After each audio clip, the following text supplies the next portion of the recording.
that first sunlight or daylight. Oh yeah. Private fire department.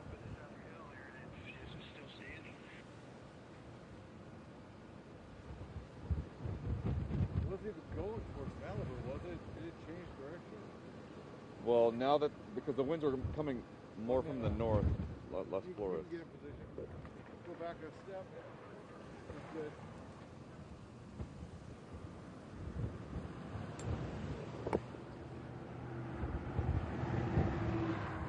Look at me. How's your IP? It's good.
put a second sandbag.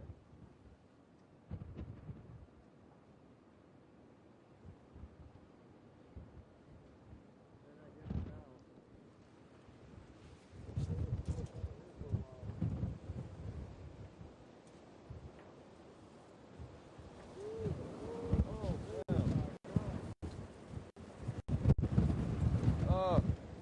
It's like 75 mile an hour. We're still here. Yeah, we're ready.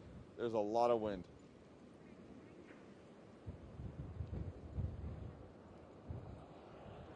Okay.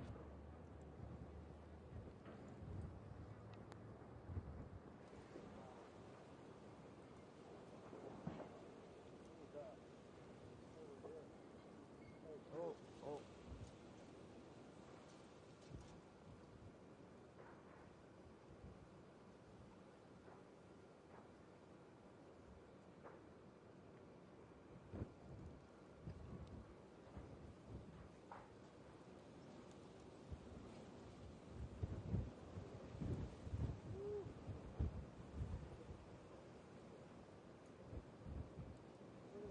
Blue skies are increasing over here. Yeah. But then you look to the right, there's another ring of fire. It like jumped Yeah. over here.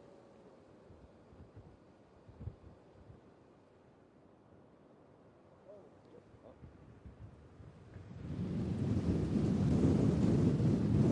Now it's going this way. What the heck?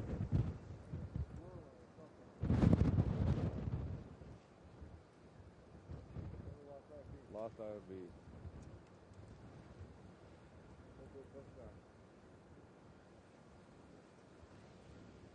What the heck? The wind's all over the place.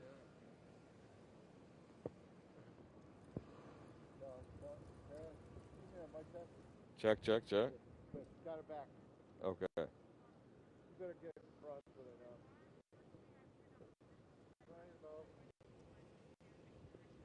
Fix. Oh, fine.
Okay.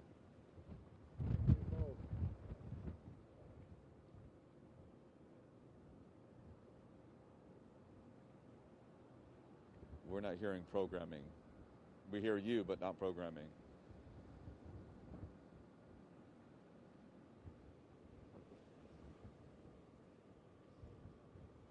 Yeah.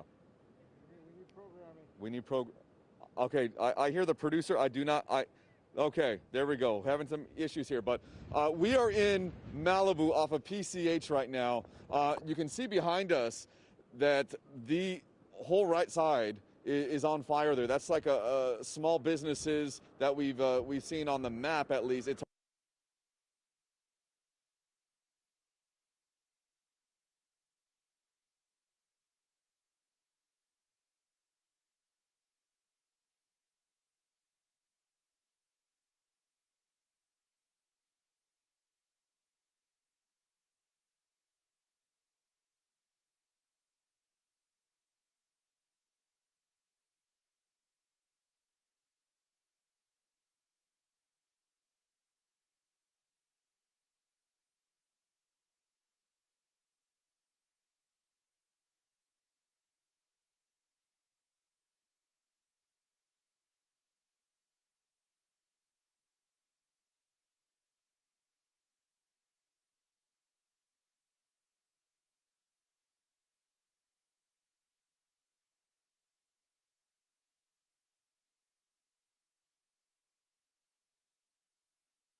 You're introducing me. Got it. Okay. I'm opening it. All right.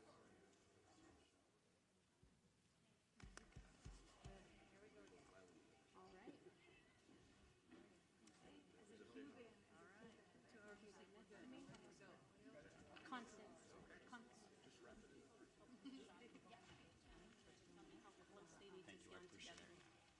You will be right after Christine. She will call you up. No, that was important. Hey, Tracy.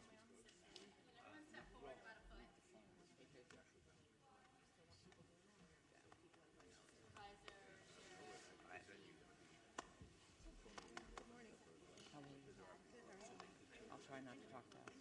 You're fine. Oh, no, I'm not. We're going to be stepping forward just a little bit more over here. I know. I'm opening for you. Okay. Stepping forward, right over here. You'll be right next to me. All right. Good morning. We will now be starting our press conference for today. You will hear a short set of remarks by each of our speakers, and then we will transition to a question and answer session that will be moderated for members of the press. Our first speaker is Los Angeles County Board of Supervisors Chair, Catherine Barger. Thank you. I'm going to make my comments short because I know you want to hear from our fire chief and the people that are really have the information in real time. But let me just say, this is a dynamic situation. We've got fires throughout the entire county, which are spreading our resources very short. One of the things that people ask me is, what do you want to convey to the public? And that is, heed the advice of first responders. When they ask you to evacuate, evacuate. This is not a drill. This is in real time.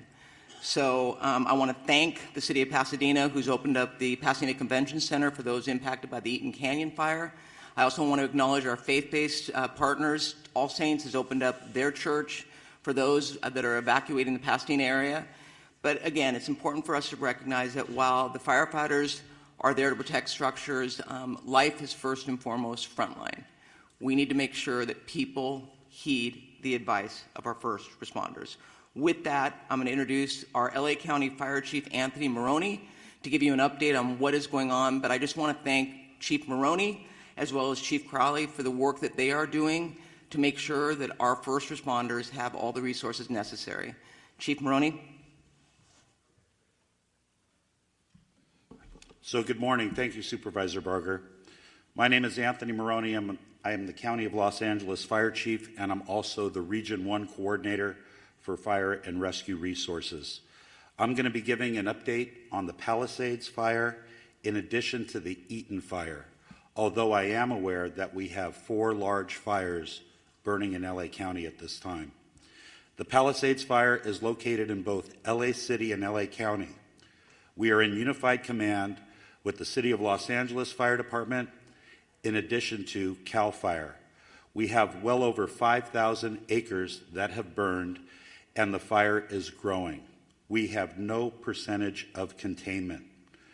We have an estimated 1,000 structures destroyed, and also no reported fatalities, and a high number of significant injuries to residents who did not evacuate, in addition to first responders who are on the fire line. We have over 1,000 personnel assigned, and the cause of the fire is unknown. However, it is under investigation. For the Eaton fire, it is located in both the Angeles National Forest, the Altadena area of LA County, and Pasadena. LA County is in unified command with both the Angeles National Forest and the Pasadena Fire Department. We have over 2,000 acres burning at this time, and the fire continues to grow with 0% containment. We have over 500 personnel assigned, and unfortunately, we have 2 reported fatalities to civilians.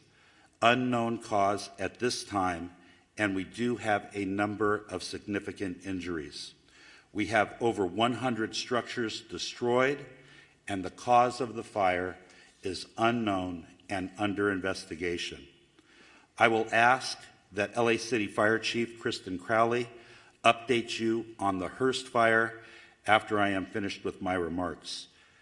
The LA County Fire Department operational area consists of 29 separate fire departments in LA County, and all of those fire departments are at drawdown with no fire apparatus or additional personnel to spare. As the Region 1 coordinator, I have requested mutual aid from the 5 counties of Orange, Los Angeles, Ventura, Santa Barbara, and San Luis Obispo counties. Additionally, last night, I contacted the State Office of Emergency Services and requested 50 engine strike teams. 50 engine strike teams is composed of 250 fire engines and over 1,000 personnel. We have also requested resources from out of state, as well as Northern California. Thank you to the first responders from Nevada, Oregon, and Washington State that are already on the road coming to LA County to assist. Lastly, the National Weather Service has predicted a continued red flag weather event with strong winds and low humidities, placing all residents of Los Angeles County in danger.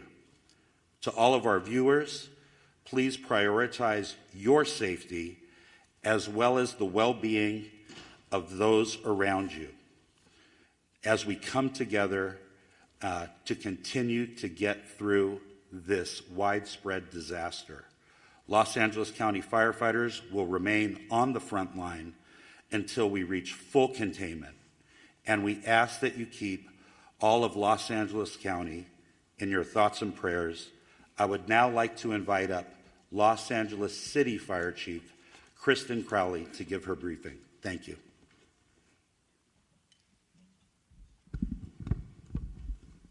Good morning, everyone. My name is Kristen Crowley, Los Angeles City Fire Department Fire Chief. I'd like to start with just a moment, if we could, of gratitude.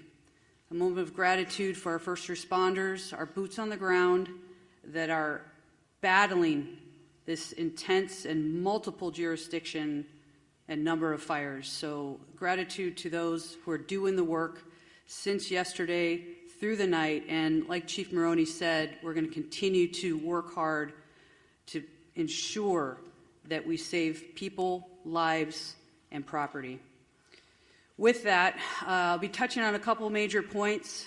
With the Pacific Palisades fire, we know that it continues to demand a significant amount of resources and attention. A second major brush fire, now referred to as the Hearst fire, has erupted in the Sylmar area of Los Angeles. Now, together, these fires are stretching the capacity of emergency services to their maximum limits. The Los Angeles City Fire Department is battling these two major fires while also maintaining, I want to focus on this as well, 911 services for the city's approximate 4 million residents. Now, despite the severity of the conditions, our department remains fully committed to safeguarding lives and property. Next, I want to focus on what we've done over the last 24 hours. And with that, even within the city of Los Angeles, with these two major brush fires, our department has responded to 3,624 911 calls for service. And to put that in perspective, our average is just under 1,500 calls in a 24-hour period. Over the last 24 hours, we've also responded to an additional 32 structure fires within the city. We've treated and transported an extensive number of medical emergencies, well extending our normal 650 transports to the local hospitals. When it comes to the Pacific Palisades fire, as Chief Maroney had said, this is over 3,000 acres at this point and continues to grow. We will confirm the exact acreage later, so we'll make sure that we also communicate that to the community and to the media. Last night, as of 1930 hours, all aircrafts were grounded due to the high winds. Aircraft are continued to be able to resume their water drops and acreage mapping today when the weather allows us to do so. A total of 3,398 civilians and 15,105 structures are in the evacuation zone. And again, the evacuation zones are the following: north of PCH, west of Kenter Avenue and San Vicente Boulevard, south of Mulholland Drive, and east of Topanga Canyon Boulevard. There are multiple evacuation centers which are supported by the American Red Cross. Injuries. Of course, there's a lot of interest in injuries. We have several firefighters and civilian injuries that have been reported, and all patients have been treated and transported to the local hospitals. Damage assessments. Chief Maroney did speak about a specific number. We are still vetting that through on the city side, so more information to come, and we will message that as soon as we can validate that. Approximately 400 LAFD firefighters have been deployed to the Palisades fire. We have many hundreds of law enforcement officers, our partner agency responders, and public works members engaged in supporting our overall operations. We are going to be transitioning to CAL FIRE this morning to manage this incident at 0800 hours. Next, I'd like to talk briefly about our Hearst fire, which is located in Sylmar. Last night at approximately 10:10 p.m., the fire erupted in the Sylmar area of Los Angeles, adjacent to the Los Angeles National Forest. The fire has rapidly expanded to over 500 acres, prompting the emergency evacuation of more than 3,000 residents. This fire is burning within the footprint of the historic Saddle Ridge fire. Now, despite the extreme winds and significant risks, and that's what we're going to be talking about from today and probably throughout the next few days, there's always that significant risk of life and property, and we'll continue to focus on saving lives and protecting property. The exact anchorage at this point will be confirmed later, and we'll make sure that we communicate that to you as well. Lastly, we want to make sure that everybody understands we are absolutely not out of danger yet. With the strong winds that continue to push through the city and the county today, I would tell you, and we are all committed to our first responders, our firefighters will remain focused on protecting lives and property. The LAFD is extremely proud to stand with all of the entities behind me. Our top priority will continue to be life safety, ensuring that safe evacuation and the rescues of our residents that are in harm's way. It will continue to be our primary focus in this wind-driven fire event as it continues. Thank you for your cooperation, your support, and your vigilance. And today, we will continue to stand with our partners to protect everyone. Next up, I would like to introduce Sheriff Luna. Thank you. Oh, sorry. Next up. Oh, we moved it. Okay. Yes, we're just moving around, having LA Unified Superintendent Alberto Carvalho, please.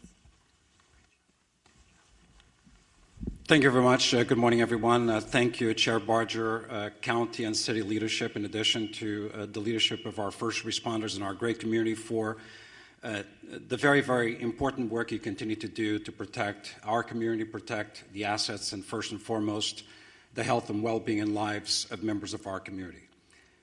Los Angeles Unified is the second largest school district in the nation, representing the interests of 540,000 students and 75,000 committed employees.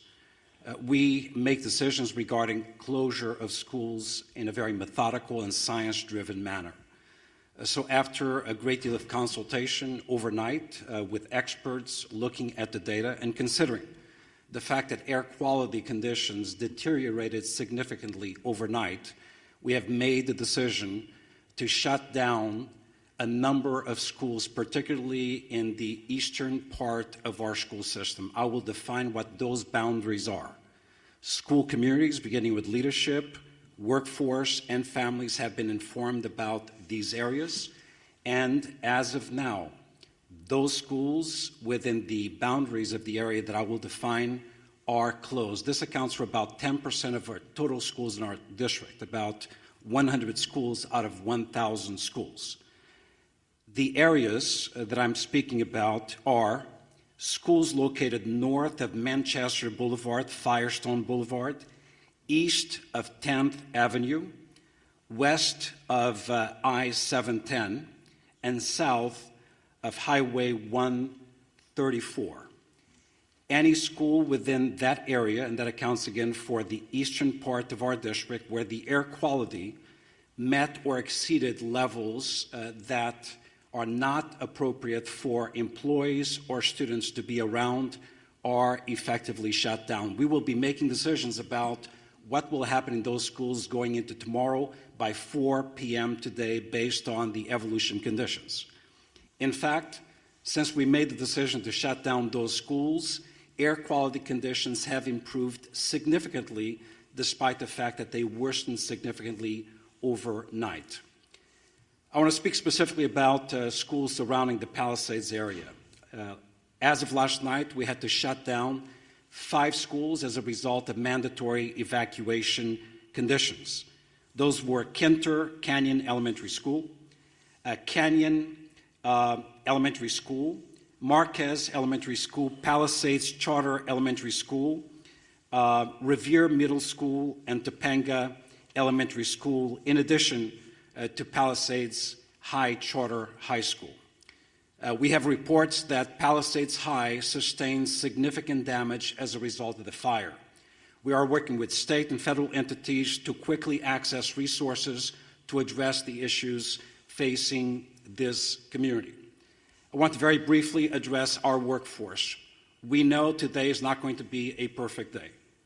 A number of schools are shut down. However, localized conditions may make it difficult for our workforce or parents and students to access schools. Air quality conditions may vary and, in fact, may not necessarily be appropriate beyond the area where we close schools. Please use your discretion. We will utilize grace and be flexible regarding attendance and for students and employees alike. Specifically, students and employees who face chronic respiratory conditions or other health issues. We will be flexible regarding these individuals. We will provide additional updates later on today regarding conditions of schools going into tomorrow. For the schools that are open, recognizing the workforce needs of the parents of our children, beyond the bell activities, care for children in those schools will continue to be provided today. Today is not a typical day. We need flexibility, patience, and grace, and we shall extend that to our workforce and certainly our parents and students in our community. Once again, our hearts go out to those who have been impacted, and our eternal gratitude to the first responders of our community for the fantastic, difficult work they've done over the past 24 hours. Thank you very much.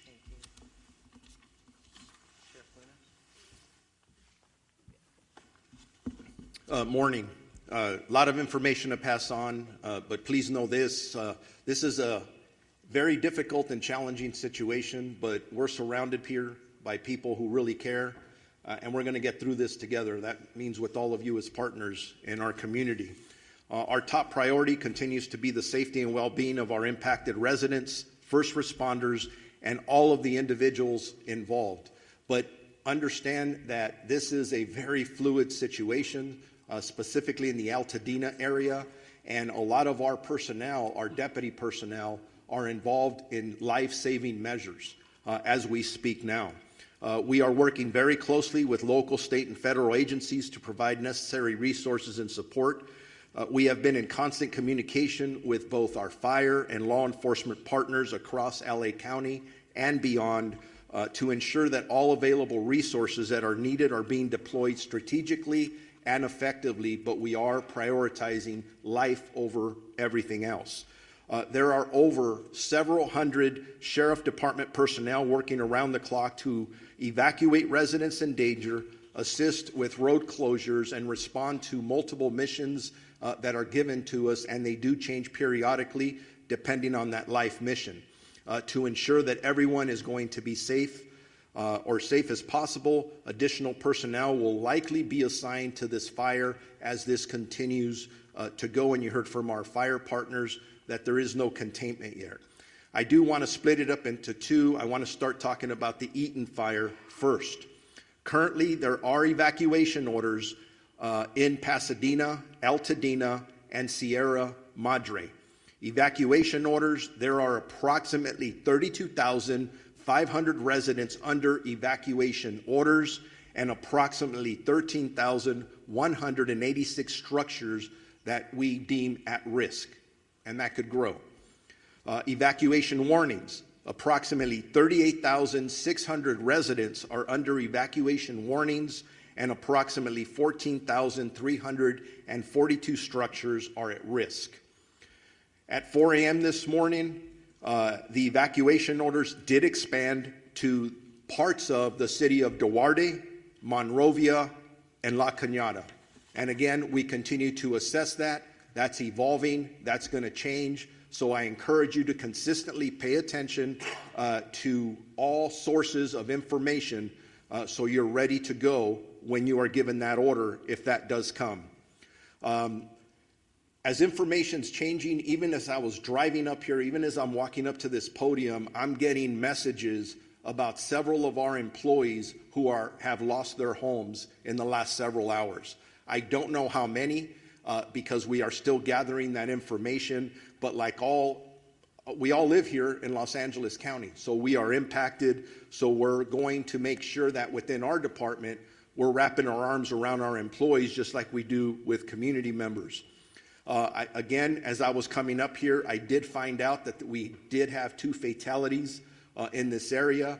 I don't have any specifics. There is a lot of damage out there. We're still in the process of doing these assessments, trying to still save lives. So this information is going to change.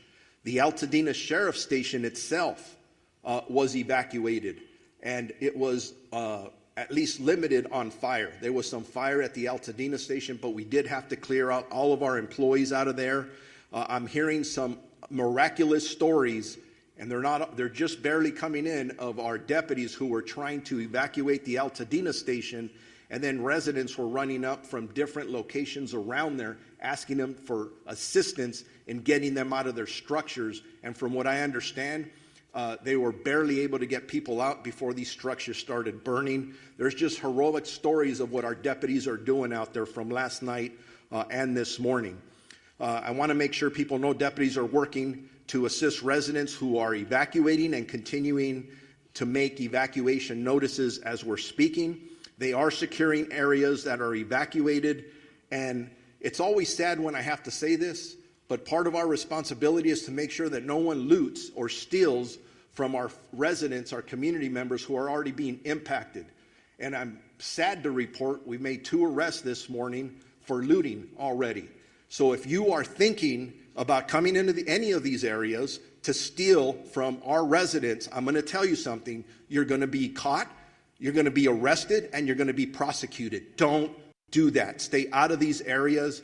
It's only for emergency workers and people who live there. We are, at this point, unable to clearly determine the extent of damage at this point because the conditions are rapidly evolving and the destruction needs to be assessed as the daylight hours have come forward. I do know that I've lost at least 1 sheriff's black and white to a fire. Thank God that the deputy is okay. But deputies continue to be on patrol throughout the road closure areas to ensure evacuation areas remain closed to the public. All schools in the Pasadena Unified School District are closed. There is a road closure at Altadena Drive from Allen to New York Drive. For those in need of shelter, please head to the Pasadena Convention Center, located at 300 East Green Street in the city of Pasadena, and we're working with them in Unified Command and in partnership as well. For animals, there are established shelters at Large Animal Shelter Rose Bowl Stadium at 1001 Rose Bowl Drive in Pasadena, Small Animal Shelter Pasadena Humane Society at 361 South Raymond Avenue in Pasadena.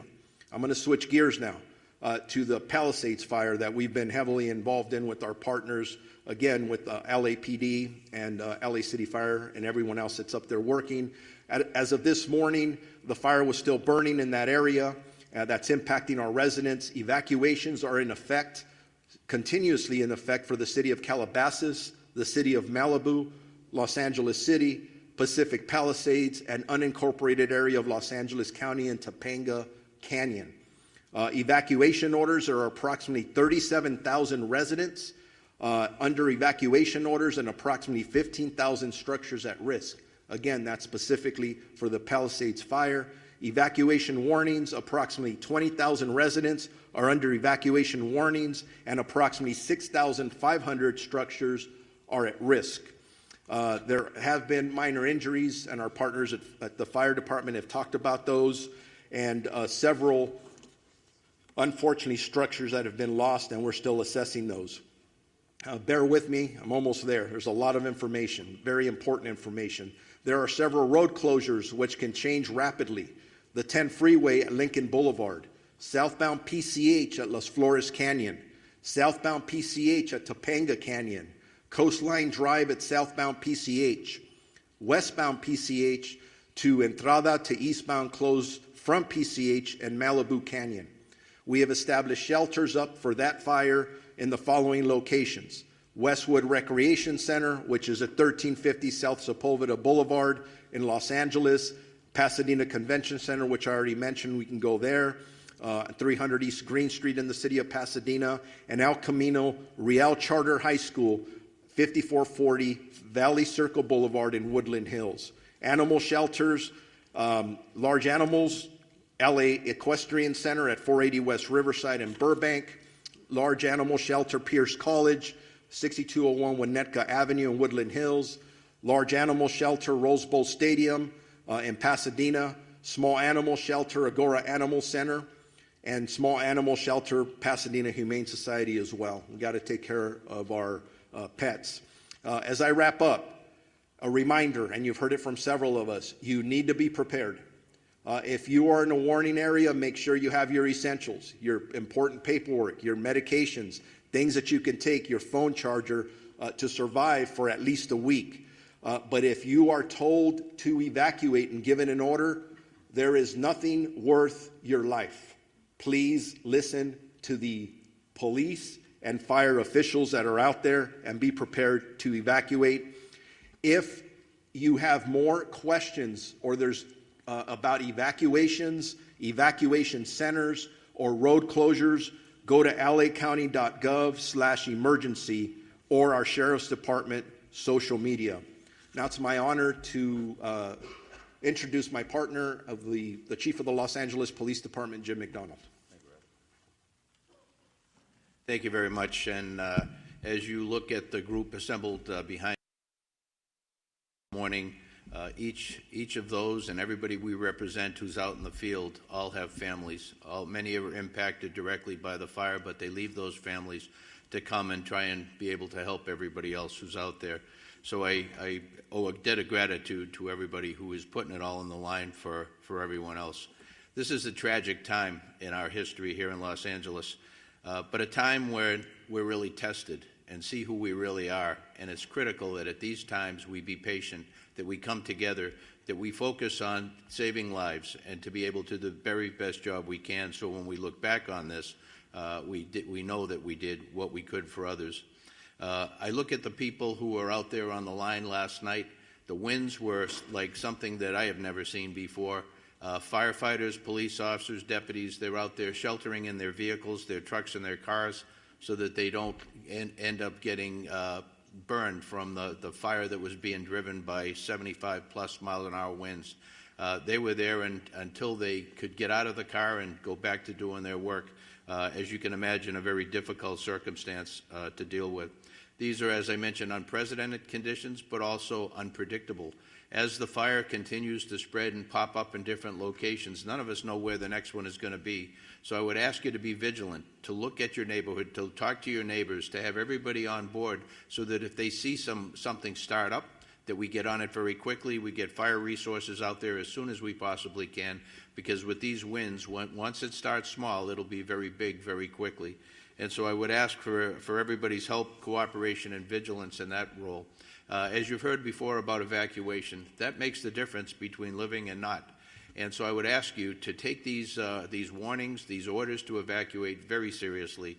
As you've heard over and again, be ready to go, pack what you need up, but then please comply with these orders. We don't give them, put them out lightly. When we believe that you're in the path of the fire, we're going to order that evacuation, and we really, really need your compliance on that, because if we have to send people in to try and make rescues, those people are putting their lives on the line directly for something that could have been avoidable. Sheriff Luna mentioned looting. That's something that we also have to watch out for. That is incredible that we'd even have to talk about that during these tragic times, but we are going to take that also extremely seriously, and we will follow up with that in the strongest way possible. As far as traffic goes, that's something that we're used to dealing with here. This will be an extra test of gridlock in many places due to people not having access to their normal routes. I would say that if you have an ability to be able to stay out of the west side today, to commute or to work from home, as long as your employers are good with that, to take advantage of that. The air is very tough today for particularly those who are challenged medically. If you can stay home and work from there, I would recommend that. We will continue to support our partners in the fire service and our other law enforcement partners. But to all and the public who are watching this, sincere thank you to all of you for your cooperation and your patience as we all get through this together. Thank you. Now we're going to introduce my colleague, Supervisor Lindsay Horvath, who represents the Palisades area. Lindsay? Thank you, Madam Chair. This morning, we woke up to a dark cloud over all of Los Angeles, but it is darkest for those who are most intimately impacted by these fires. It has been an immensely painful 24 hours for communities I represent. The Palisades, the Hearst, and Woodley fires are all in the 3rd District, but our strength is in our togetherness, and that will determine how we make it through. We need your partnership in this time of crisis. It is difficult to process the immensity of the destruction and loss, and we extend our hearts and every resource we have to all of our impacted residents. We know when we talk about these structures, they aren't just structures. They aren't even just houses. They're homes. This is our home. These are places where we built community, where we raised families, where we made memories that we will never forget, even if we can't go back to these structures. These are our home. Losing home is simply devastating. And I know that we are all here to support you and stand with you in this time of need. Aggressive winds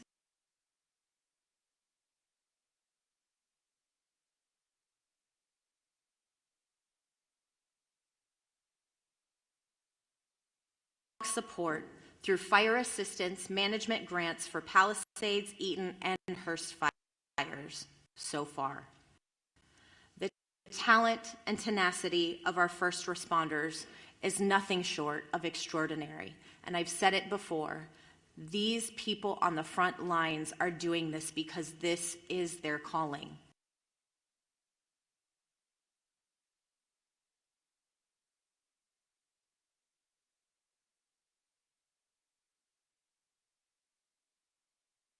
Crisis to protect our Los Angeles County. Overnight winds grounded our vehicles, and we have red flag conditions through the end of day tomorrow. But we know that because of these fearless warriors on the front lines, we are doing all that we can to contain this fire. Thank you for your work to keep Los Angeles County safe, including the 3rd District communities of Pacific Palisades, Topanga Canyon, Sunset Mesa, Malibu, Santa Monica, Sylmar, Granada Hills, Lake Balboa, and surrounding communities. Our #1 message to everyone in impacted areas is to follow all evacuation orders and warnings and to stay where you are safe as long as the evacuations remain in place. We continue to have shelter capacity for you, as you have heard, for you, for your pets, and we have animal sheltering sites as well. These orders are not just to keep you safe and to keep your community safe, they are also to keep those on the front lines of this devastating crisis safe. And the longer that you wait to evacuate, the more you are putting people in danger who are putting their lives on the line to protect your homes. Please don't do this. Please evacuate. There is also an evacuation order in Santa Monica, the northern border of the city to San Vicente. The warning is north of Montana to San Vicente as well. We have an evacuation order as well as a warning there. Barry J. Nydorf Juvenile Hall is in Sylmar, and that is under evacuation warning because of the Hearst fire. Our probation department has evacuation plans in place should that move to an evacuation order from a warning, and our priority is to keep our youth in our care safe. Santa Monica Malibu Unified School District has closed its schools today, and as you heard from Superintendent Carvalho, LAUSD has a variety of updates. We have heard from our state insurance commissioner as well, and while this is still quite early in this emergency, we do have some initial guidance from his office for evacuated households on reimbursable insurance expenses, with information to be found at insurance.ca.gov.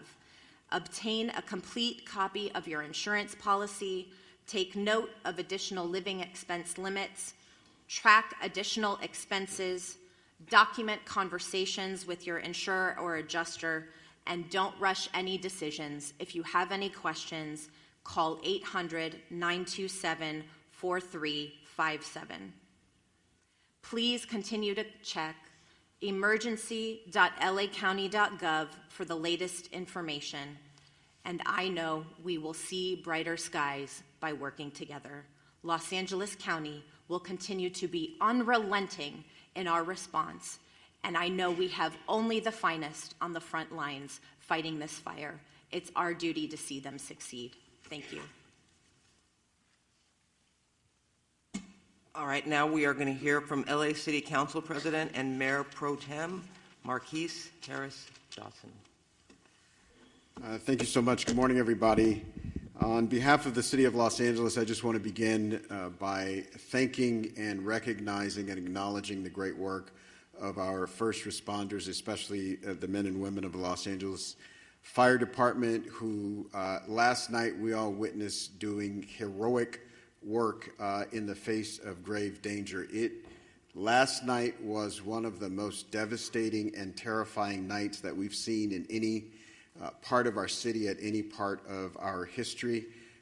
Fire literally jumping roads, taking out structures, and our public safety professionals created an environment where injuries were kept to a minimum, fatalities were kept to a minimum, and we wake up this morning with a renewed spirit that we can defeat this fire and move on to a brighter day. I want to also acknowledge the two members of the council that are with us today that represent the areas of the fire.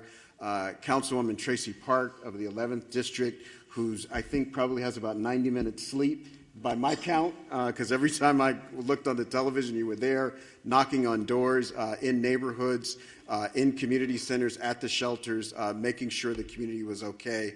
And then an absolute professional, someone who, since I've been on the council with her, has had to fight a fire almost every year.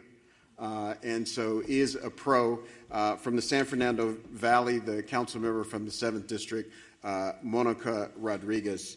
And again, all the men and women, the firefighters are in the front, but our DWP workers are out there making sure we don't have additional fires from power lines, and countless folks, DOT, making sure the flow of traffic stays so that folks who want to evacuate can do so, are out there as well. So there's literally thousands and thousands of people working together to make this work. I want to announce a few more closures to add to the school closures that we heard and the closures that the sheriff and the supervisor read to us. Griffith Park closed today, including Lake Hollywood. Runyon Canyon closed today. The Los Angeles Zoo closed today. The Hollywood Reservoir closed today. The Hollywood Sign closed today, as well as all the roads through the Sepulveda Basin in the San Fernando Valley. So nobody should be going those places today anyway. I will amend what Chief McDonald said. Not only if you're on the west side or in the valley, anywhere in this city, if you can stay off the roads, please do so. I live in South LA, a long way away from the fires. Visibility is less than 1 block because of the smoke. So if there is not a good reason for you to be on the roads, we ask that you leave the roads open as possibly as you can to the public safety professionals that have to do their work and will lead us out of the crisis that we face here in the city of Los Angeles and the county of Los Angeles today. Also, lastly, just grateful for the work of the President of the United States, kicked in for us late last night, who happens to be in Southern California. The governor was with us in the Pacific Palisades last night and has helped out. And a range of municipalities around the county and outside the county have come in to help where they can. And we're extremely, extremely grateful for their help in this time of crisis for our city and our county. And with that, I will ask the Director of the Office of Emergency Management for Los Angeles County, Kevin McGowan, to come to the mic. Thank you for the introduction. I'm Kevin McGowan. I'm the Director with the LA County's Office of Emergency Management. As my partners up here have said before, we're facing a historic natural disaster, and I think that can't be stated strong enough.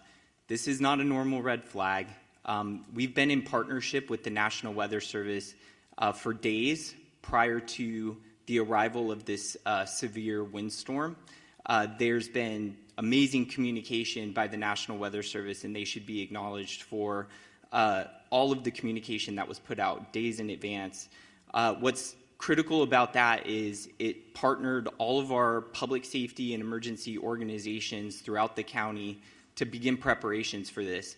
And a lot of the successes we saw over the last 18 to 20 hours is a direct result of painstaking preparations that had gone into place for the last 48 to 72 hours. We still have a long road ahead of us. Our county is known with wildland fires. We just finished working on the Franklin fire. We've had the Bridge fire, the Post fire. This has been a very destructive fire season. This is just going to add to it. Our eyes are on mitigating the impacts from this emergency, working with our community partners, and then charting a course for what will be a long recovery effort. With that, I would like to introduce our Department of Public Works for LA County Director, Mark Pistrella. Good morning. Thank you, Kevin. My name is Mark Pistrella. I'm the Director of Public Works for Los Angeles County, the largest public works department in the United States. We're coordinating across the area with all our partner agencies, including, of course, primarily the City of Los Angeles, in addressing this event today. I'm going to talk a little bit about what our focus is in terms of infrastructure, and then I'll move on. Before I do that, though, I do want to acknowledge all of the residents that have either lost a home or who are being evacuated. I do personally understand what that is about and understand what kind of fear that can put into you. One thing I would recommend to you before you leave that home, if you want something to do, is to close that home up tight, close any openings, completely tight to the home, and make sure that access is open to the fire department in the event that they want to come on and do work on your property. That's one thing I've learned through the years is important. So right now, LA County Public Works is focused on water supply, the road safety and transportation system, and preparing our flood control system for the inevitable post-event, which may be flows of debris and mud. With respect to water resources, there's been quite a bit of talk in the media about the water system that we're using for suppression. So let me make the following statement. There have been quite a bit of comments over social media about the local water supply and its impact on firefighting efforts. There is collaboration across this region. Over 200 water retailers serve the region. LA County serves the area that in the Eaton fire area. LA City serves the area of the Palisades area. We also serve the Palisades area in the north area of unincorporated area water supply through the hydrant system. The municipal water systems that service our homes and businesses continue to work effectively. However, they are not designed to fight wildfires. A firefight with multiple fire hydrants drawing water from the system for several hours is unsustainable. This is a known fact. That's why air support is so critical to the firefight. And unfortunately, wind and air visibility have prevented that support. County water reservoir, however, county and city water reservoirs, open reservoirs, are available and on standby once that support becomes available. We will be having fixed wing as well as helicopter draw of water from our system. We also need customers to understand that it is really quite futile to attempt to fight fire with your hose at your house. That's not something I would recommend you do, but in fact I would ask that you turn off your water and turn off your gas, both things, before you leave the residence so that we can continue to have that water supply for the hydrant system. The transportation system is operating with many, many closures. Those closures are meant for evacuation as well as fire suppression efforts. So we're asking residents not to abandon vehicles in streets, to not park vehicles in streets, but to leave those vehicles on your property. And we ask that you drive very carefully because we also have the other event of wind right now. And we have numerous signals out across the area. So we need people to drive very consciously in the street system. And then the third piece in the road system and in our homes is the wind is causing massive tree fall. We have numerous, over hundreds and hundreds of trees that have fallen in the area already. We expect more of that to occur. This is a safety hazard for you and your children. So we're asking that you avoid walking outside, avoid being under trees, avoid parking cars under trees, all the things that you can imagine that a tree can do. A tree can be just as devastating to a home and to your personal self as a fire. So please be aware that the wind event is going to continue and the infrastructure is in place to do with that. We are currently preparing to remove that. We are removing trees as they fall where it's safe to do so. There will be a mass debris removal system put together that the county is coordinating, but we would be removing and working with the cities to remove the mass debris that's going to occur not only from the structures that have been damaged, but all of these trees that are down. So please, one of the things is make way for our utility workers who are in support of the very brave firemen and sheriff and police force that are out doing their job. We are in full support of them. So lastly, on the flood control system, this is just a quick note that yes, in fact, we will have a lot of debris. The flood control system has been impacted, that covers the entire region, by the fire. In fact, many of our facilities have been burned. One in Eaton area, Eaton Yard, where there is a debris dam there, and its facilities are currently threatened. We are looking at that and want to raise up those systems. As we enter into post-fire, our department will be available to do a review of your individual properties to make sure that you're safe from debris flow as another event that may occur in LA County. With that, I'm going to happy to turn over the microphone to my partner from the Department of Water and Power, the General Manager, Janice Quiones. Thank you, Mark.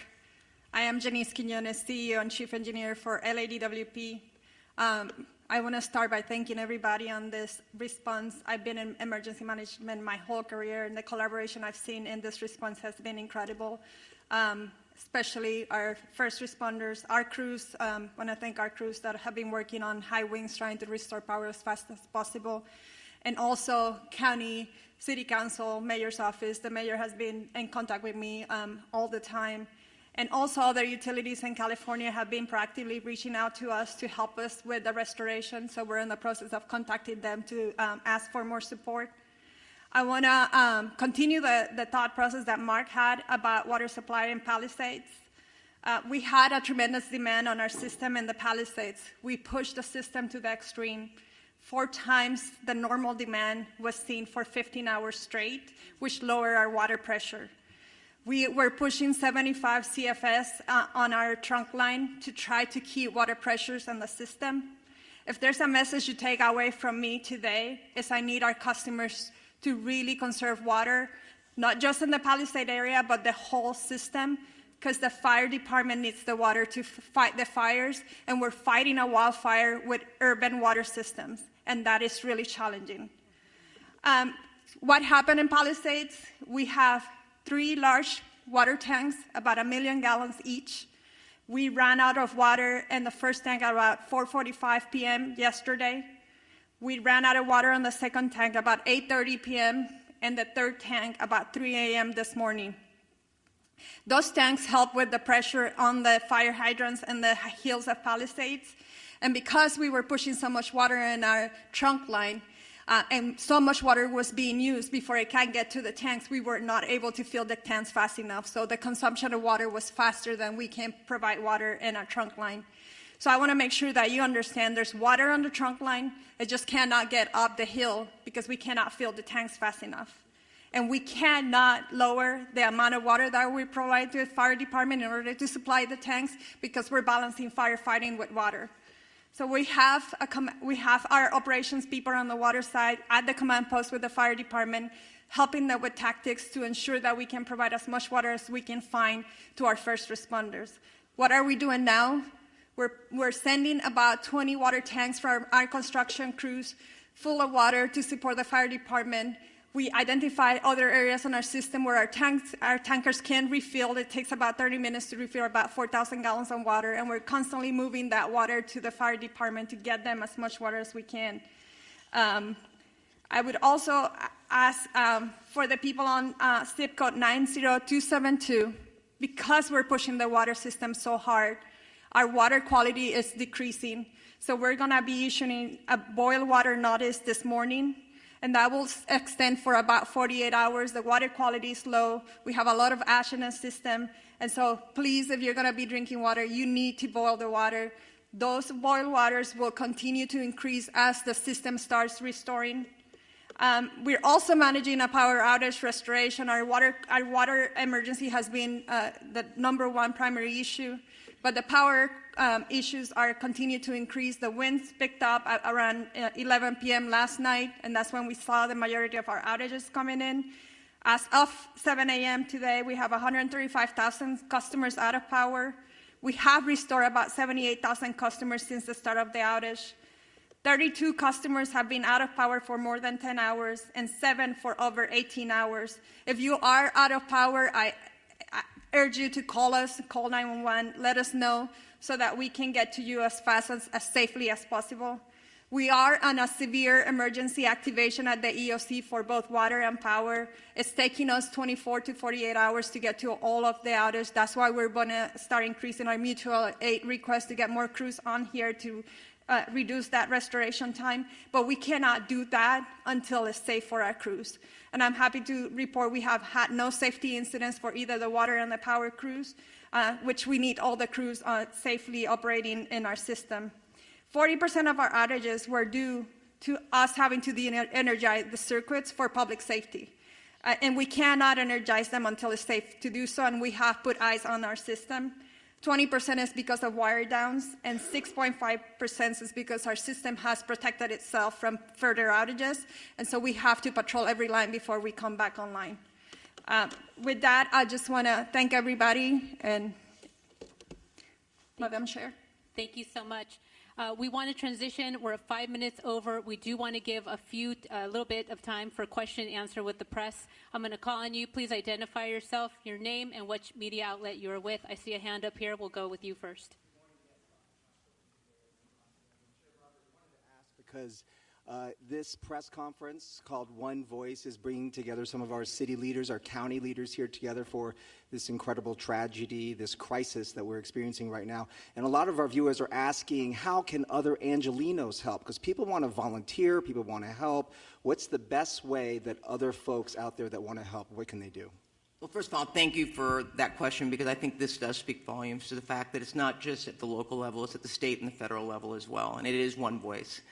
We're seeing these fires taking place countywide, which is stretching our resources. But to the public, I mentioned All Saints in Pasadena that's opened up its church to people that are evacuating, people that are not only part of their parish, but also people that are seeking refuge. I would encourage, and we will work with our Office of Emergency Management, to put together a list of what you can do to help. I know at Pasadena Convention Center, they're looking for resources, food, and blankets.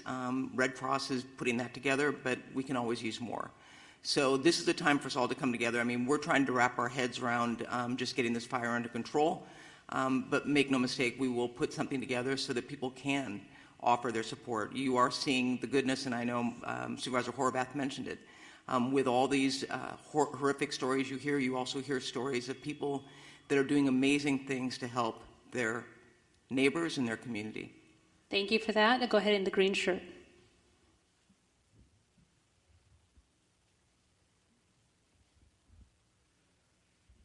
Yeah, the DWP was talking about the problems with the water supply, and I was wondering if either the DWP or the fire department has any kind of numbers to talk about, like what is the number of hydrants that could not get water because of these pressure issues, what percentage of the system in Pacific Palisades wasn't getting serviced at that point, and given the type of things you're describing this morning, do you think there needs to be an overhaul of the system, given these increasing number of urban fires? And also, when does the mayor return? And name and media outlet, please. David Zonizer with the Los Angeles Times. So, Chief, please correct me if I'm wrong, but we were trying to keep water at all altitudes on the Palisades, and I think about 3 in the morning, that's when the hydrants went dry above the Brentwood area.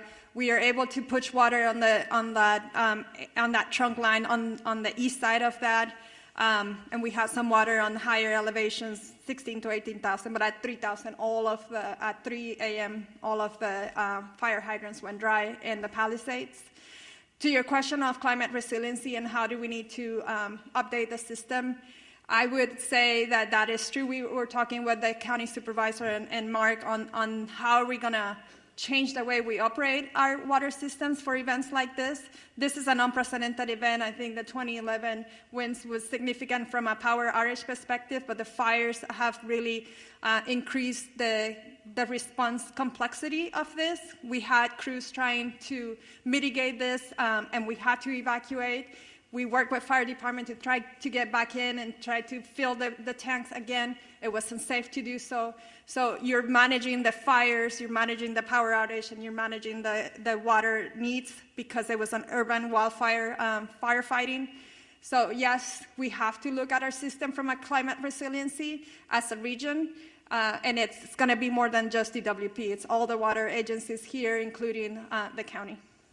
Thank you. Over here in the burgundy with a mask. Name and media outlet, please. Real quick, I can speak on the operational side of the hydrants. We don't have a specific number to the hydrants. We do know that it came in phases. Now, our firefighters always have a primary plan, a backup plan, contingency, and emergency plan. So oftentimes, just so that the public is aware, in large brush fires, water supplies are normally limited. So with that, our apparatus do have the ability to draft water if we need to out of pools, ponds, any type of water resource. We also utilize the water tenders, in which we spoke about a little bit earlier.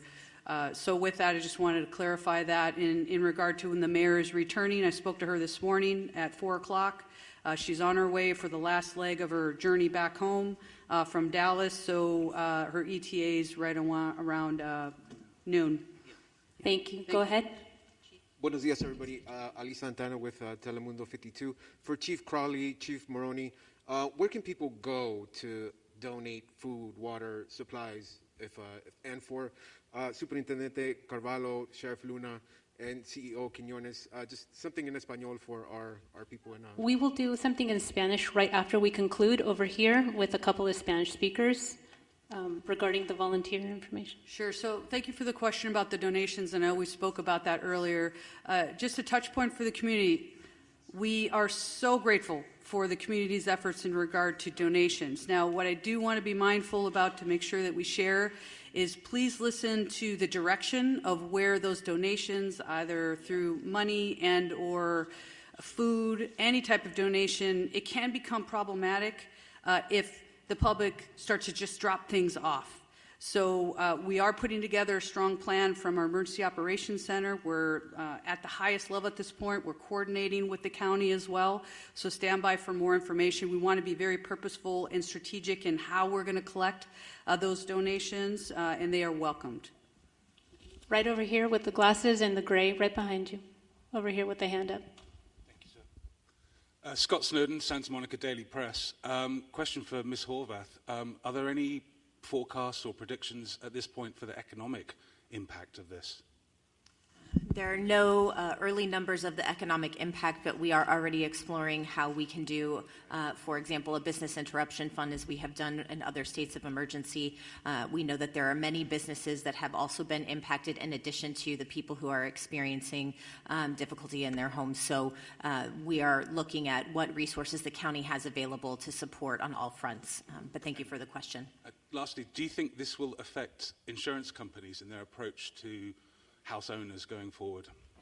I believe it already has, and the conversation is ongoing. As I shared earlier from the insurance commissioner, I know this is an ongoing conversation in his office, and he has provided that information and welcoming phone calls from folks who do have questions about insurance impacts as a result of these fires. I do know that yesterday, through the help of our chair, the county declared a state of emergency, as did the governor, and I know that there are other states of emergency that will be declared in order to make sure that all residents are able to readily access everything that they need to in response to these claims. Thank you. We need to move on. Right here in the front, young woman with the hand up. Hi, Grace Tui with the Los Angeles Times. I was hoping one of the fire chiefs could talk a little bit about long-range spotting and how far we actually saw embers jumping from one fire to other spot fires. And then additionally, we heard repeatedly fire crews requesting help, backup, and not having enough crews. Were you guys prepared enough for this? Did we have enough resources to fight these fires? Thank you. Thank you for the question. So I'll start at the end and work back. No, LA County and all 29 fire departments in our county are not prepared for this type of widespread disaster. There are not enough firefighters in LA County to address 4 separate fires of this magnitude. We were prepared. We did get state pre-position resources that came from Northern California that were up in the Santa Clarita Valley. We did hire additional firefighters from the LA County Fire Department and pre-position them in the Santa Monica Mountains. The LA County Fire Department was prepared for 1 or 2 major brush fires, but not 4, especially given these sustained winds and low humidities. Like our Director of Emergency Management said, this is not a normal red flag alert. People were calling for help. We tried to get them the help that they needed. LA County right now, like the LA City Fire Department, is prioritizing life safety, but we're also engaging in structure defense, perimeter control, and aerial operations. Remember that the LA County Fire Department has 13 aerial assets available to it. In addition to our agency-owned helicopters, we have our 2 CL-415 Super Scoopers and our CH-47, which is part of the 3-county QRF. So we're prepared to keep fighting the fight. Like I said earlier, I've requested additional resources, not only from Northern California, but from out of state. We did that last night, yesterday.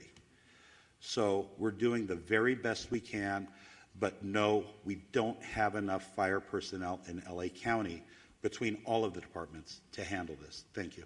Thank you. And we have a couple of just quick questions. I just want to also acknowledge that that came down from Sacramento State Senator Ben Allen and Sasha Perez, as well as our Santa Monica Mayor Negrete, who's also present here. And I know that Congressman George Whiteside is flying in from Washington, D.C. He represents the Sylmar Santa Clarita area, and so we appreciate you all being here. Thank you, and Chair I think Barker. someone from the mayor's office would like to go ahead. Thank you, introduce Supervisor. Thank you. Appreciate it. Good morning, everybody. Celine Cordero, Deputy Chief of Staff to Mayor Bass. I just wanted to step forward and address the question about the mayor. The mayor will be on the ground shortly, very shortly this morning, and engaged. But I want to assure the community and the city, our mayor has been actively engaged 100% of the time, the entire last 24 hours throughout this unfortunate event and crisis. The mayor has been in constant communication with our chief of police, our fire chief, our council president, our law enforcement partners, our Supervisor Barger, thank you, and our county partners. So I just want to stress she has had 100% access the entire time that she's been traveling and been actively involved in the decision making. So thank you very much to all up here, and the mayor looks forward to meeting you very shortly this morning. Thank you for that. Over here in the green shirt.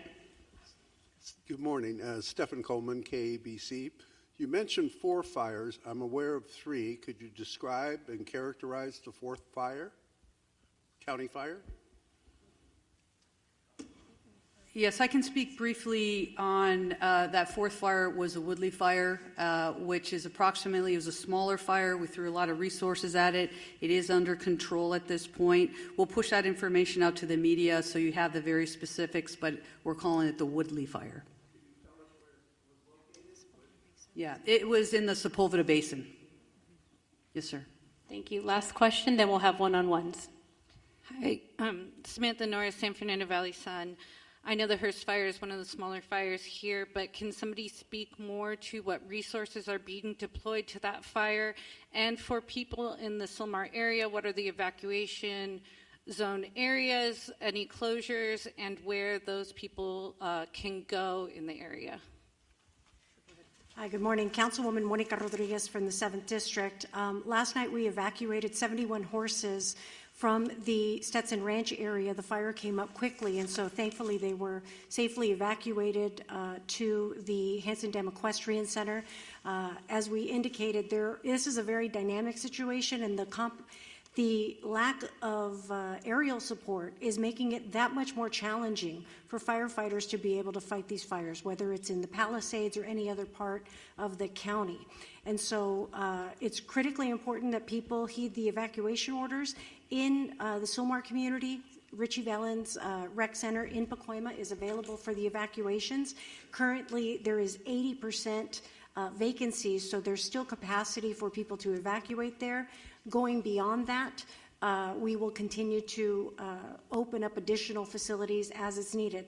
I want to ensure the public that the things that you can do, and I know the question was asked earlier, if you're not in the immediate fire area, there are things that you can do to be of assistance, and it goes to looking at hardening your home from any potential threat of embers. These embers fly.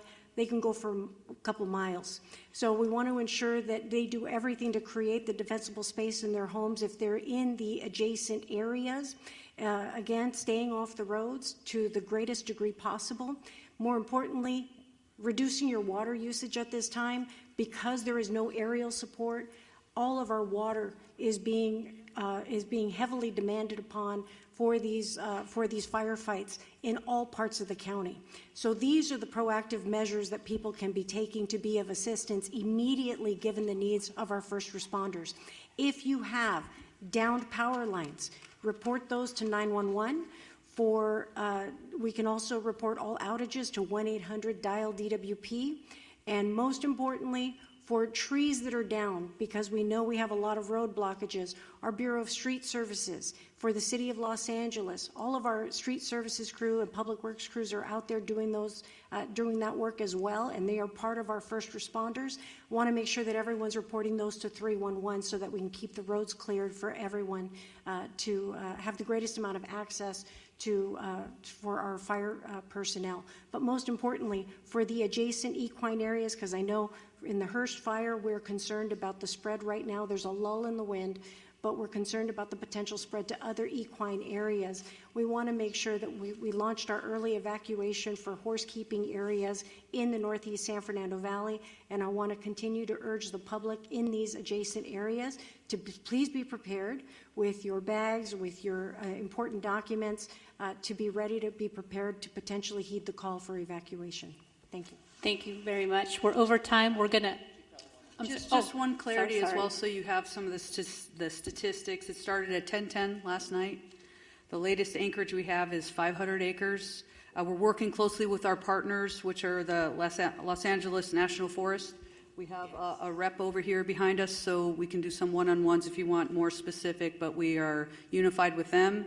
Also, the good news is, through the heroic efforts of our crews working through the night last night, our overall objective was to keep that fire so it did not overpass the 5, did not cross the 5 at this point. We were able to hold it to that point. But again, the winds are back up. We're working really, really hard there to make sure we maintain that. And we're going to continue to work really, really hard with our partners. Thanks, Chief. I don't have too much more to add, but I will share that the Los Angeles City Fire and the Angeles National Forest went into unified command immediately when that fire started. And that fire started in an area we're well exercised, known as the mutual threat zone. So that's a part of our pre-planned unified command area, and that includes ground resources and aircraft. And of course, as mentioned, aircraft has been having a hard time finding good air, and actually with the wind speeds. We're assessing aircraft availability every minute, continuously watching for a window to get aircraft up from multiple parts and multiple agencies. The Angeles National Forest aircraft and the air tanker base that services the Southern California areas in Lancaster under the U.S. Forest Service, and they're watching for opportunities to launch aircraft. But last night, the winds out in the Antelope Valley were just as bad as they were here in what we called the Front Range. So we're still struggling to get aircraft in the air.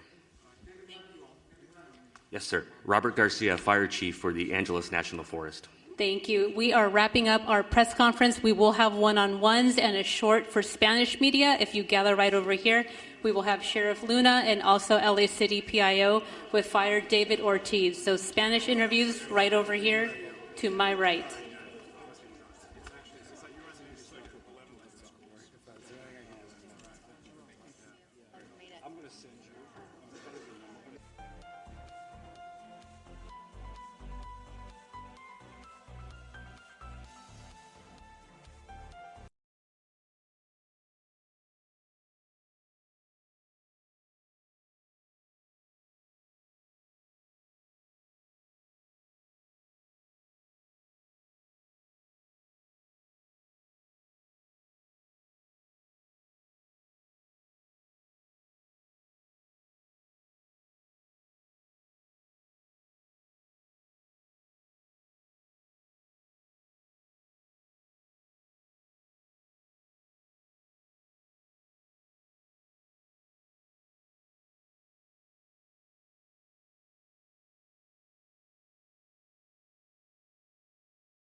producer for Bloomberg. His name is Luigi. Luigi. Not Mangione or whatever that guy's name was, right? Close though. It's DiMeglio. DiMeglio. Bet you that guy knows some good pizza. I don't know. Oh, yeah. I didn't eat yesterday at all. Oh. So busy. I've got some like RX bars in the car. After we get done with this round, I'll if you want, you can definitely have one, but I'm gonna go grab one. I have no idea when we're gonna have.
All right, ready to go. We don't fall out of the sky up here. I'm ready. We'll be all right. This isn't bad. Get ready. It could get a lot worse. Who are the anchors? Who's the anchor? That was Leslie, right?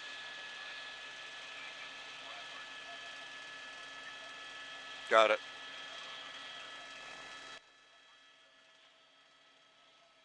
Got it.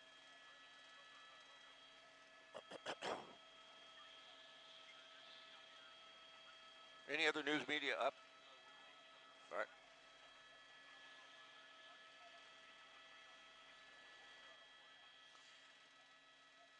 What an eerie shot. Now, we just came out of Van Nuys Airport. I think we're the first to be able to get up in this wind and then also in the temporary flight restriction because President Biden is in town, so we have to stay away from Century City, but we have permission, and we're headed now to the Eaton Fire. So we're basically just coming up on La Cañada Frontledge, and we're looking to the east. And, boy, look at that smoke come down the ridge line above Pasadena and then roll down the hill past the 210 freeway. You can see, if we can bring up a sky map, you see where the 2 freeway and the 210 is, and that sort of gives you an idea and some perspective exactly where this fire is. It started about 6:30 yesterday. We understand 52,000 people are under a mandatory evacuation right now. And if you start to look at this fire compared to what we have in the Palisades has a break. You know, the winds are out of the north to the south, and the Pacific Ocean is a break for that fire. It can't go any further, obviously. But with this fire, I think we have a lot of structures that are threatened. I think this fire may be more difficult to contain in the long run because it continues to burn south. It's going to get into an area of Glendale. I understand I just got some information. There are no evacuation orders yet in Glendale, but that could come. This is burning down towards Pasadena to the south side of Mount Wilson. A lot of it up in that mountainous terrain, but once it gets down to the bottom of the foothills, all of those homes right now are threatened. Now, the winds have died down a little bit. We're airborne. That's proof of that, and they'll be able, but I tell you, it's tough up